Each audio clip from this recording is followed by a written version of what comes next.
Hello students, welcome to my channel City Commerce Concepts. So students, today we discuss about the private, public and global enterprises, and this chapter I explain on your personal demand. So students, today we discuss about this chapter, okay, and so in 2 or 3 videos I completed this chapter. So let's discuss about this chapter. Okay, so the first thing is the role of private sector and public sector since independence. आपको सबसे जरूरी पहले ये पता होना चाहिए कि private sector और पब्लिक सेक्टर होता क्या है. तो स्टूडेंट्स इसमें एक पूरा इसमें इन्होंने बताया हुआ है द स्टोरी ऑफ इंडिपेंडेंस की. इंडिपेंडेंस से पहले और बाद में जो है आफ्टर इंडिपेंडेंस जो हमारी कुछ कंपनीज थी, एंटरप्राइजेस थे, उनको क्या नेशनलाइज कर दिया गया था. तो पब्लिक सेक्टर प्राइवेट सेक्टर का बेसिकली मतलब आप ये समझ सकते हैं कि पब्लिक सेक्टर वो सेक्टर्स जो हमारे गवर्नमेंट जो है गवर्नमेंट के अंडर में रहते हैं, जिनको जो गवर्नमेंट जिनको रन करती है, they are public sectors. Private sectors मतलब जिनको गवर्नमेंट रन नहीं करती है, they are known as private sector. अगर हम बिल्कुल इसका ऊपर ऊपर का समझे, बेस समझे, तो इसका मतलब ये है. ठीक है, now come to the next is okay. आप लोग अगर ये देखेंगे, ठीक है, तो आप लोग जैसे अभी ये प्राइवेट सेक्टर में देखिए दिया हुआ है कि अभी हमने ये सारी कंपनीज भी पढ़ी हुई थी. Sole proprietorship, partnership, joint Hindu cooperative and joint stock company, ये सब क्या थे हमारे मल्टीनेशनल कंपनी. ये सब हमारी प्राइवेट सेक्टर होती है.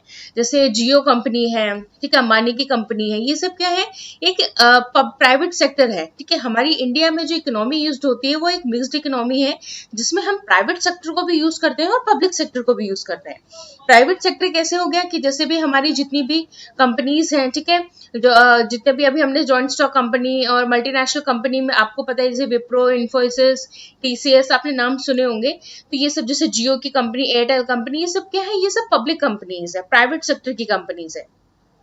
जो पब्लिक सेक्टर कंपनीज होती है वो क्या होती है, पब्लिक सेक्टर कंपनीज जैसे departmental undertaking, public corporation and the government companies.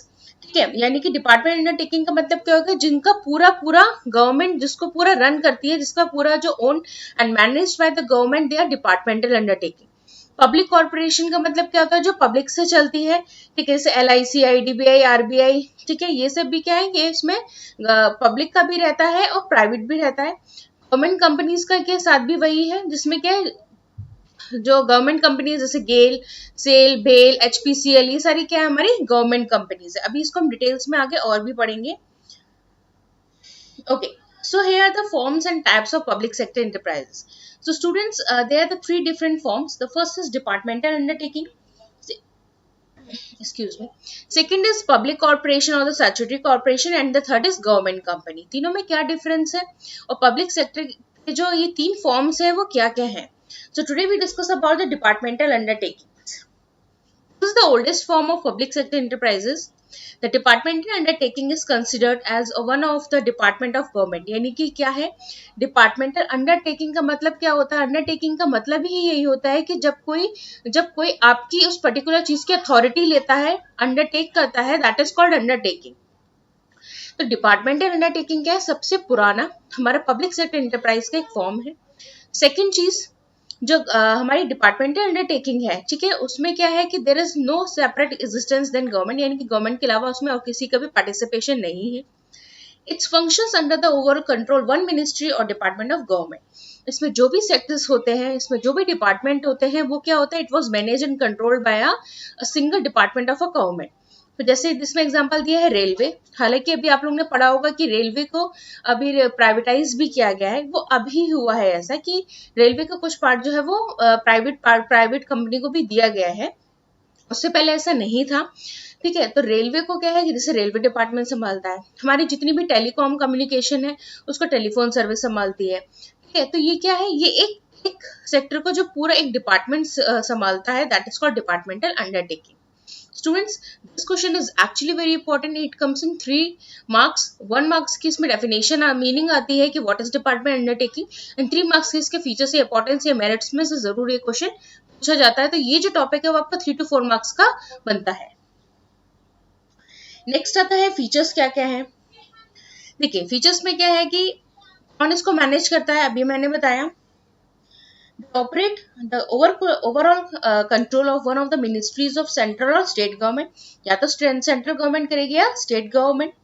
They are part of a government only, यानी कि ये सिर्फ गवर्नमेंट के पार्ट होता है, इसमें कोई भी सेपरेट एंटिटी या प्राइवेट कंपनी इसको हायर नहीं कर सकती. They are financed from the annual budget of the government, ठीक है।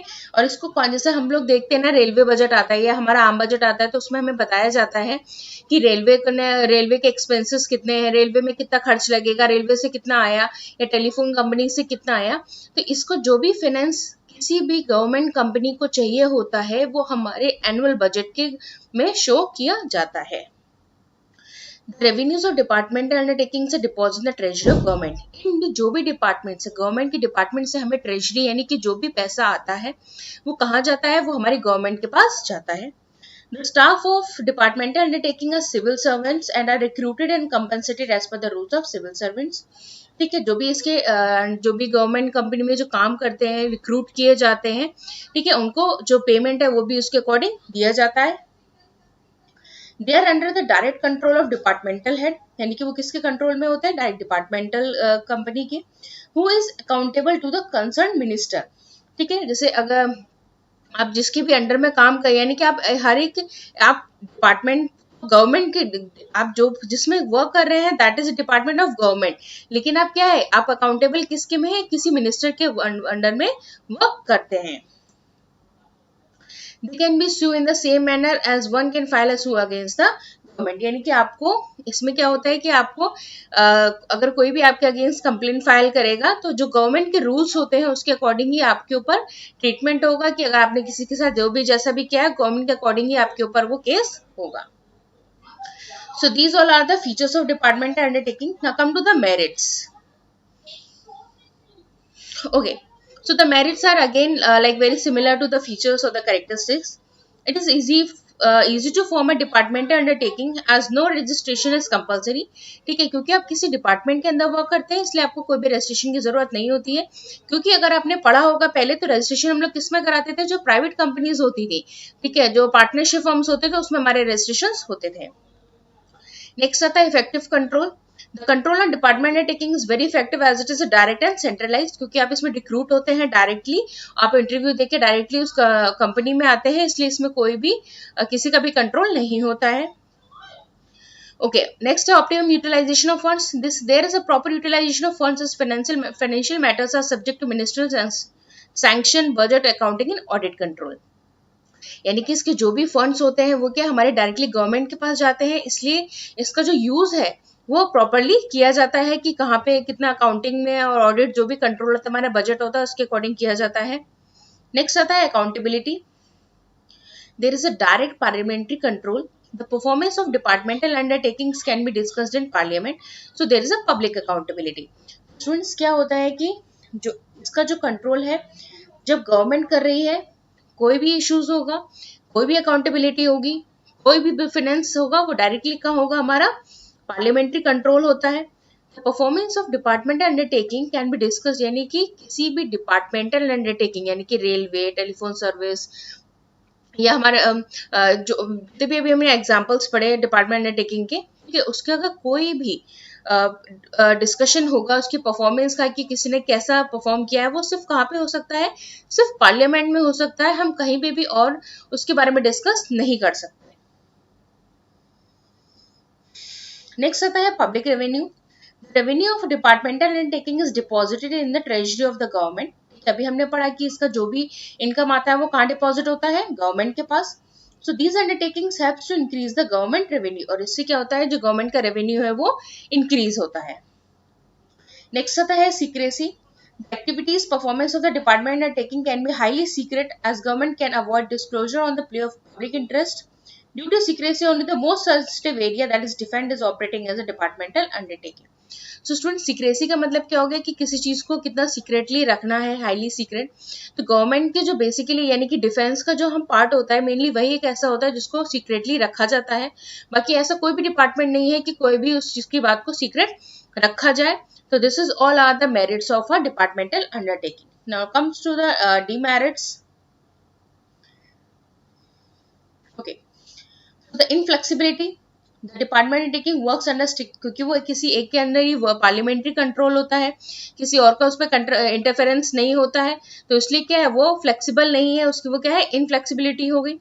लैक ऑफ मोटिवेशन, आप किसी गवर्नमेंट के अंडर अंडर वर्क कर रहे हैं तो यानी कि आप मोटिवेट हो भी सकते हैं, नहीं भी हो सकते, उसमें आपको कोई फर्क नहीं पड़ता, क्योंकि you are working under one department. जिससे क्या, क्योंकि आप डायरेक्टली रिक्रूट होते हैं, किसी के थ्रू नहीं होते हैं, तो इसलिए इसमें क्या होगा, लैक मोटिवेशन की कमी होती है, इसमें कोई भी आपके एफर्ट्स को काउंट नहीं किया जाता है, ना ही आपके कोई अच्छे रिलेशंस को काउंट किया जाता है। Lack of financial autonomy. The department undertaking cannot plan long-term investment project as they are subject to budgetary control of government. They are not allowed to use their own revenue freely as they have to deposit in the treasury. ठीक है, क्योंकि lack of financial autonomy क्यों बोला गया है students, क्योंकि इनका देखिए जो भी रेवेन्यू होता है वो डायरेक्टली किसके पास जाता है, गवर्नमेंट के पास जाता है, and it has no independence of freedom of utilising funds in its own way. वो अपनी तरीके से उस फंड्स को यूज नहीं कर सकते, यानी कि किसी भी डिपार्टमेंट का अगर प्रॉफिट ज्यादा आता है वो अपने अकॉर्डिंग यूज नहीं कर सकते, they all are decided by in budget, वो पार्लियामेंट डिसाइड करता है। नेक्स्ट आता है inefficient management. The department undertaking are managed by the government officials. These officials are overburdened with the paperwork. They spend maximum time to answer the queries from parliamentary or ministry, and they can be transferred anytime.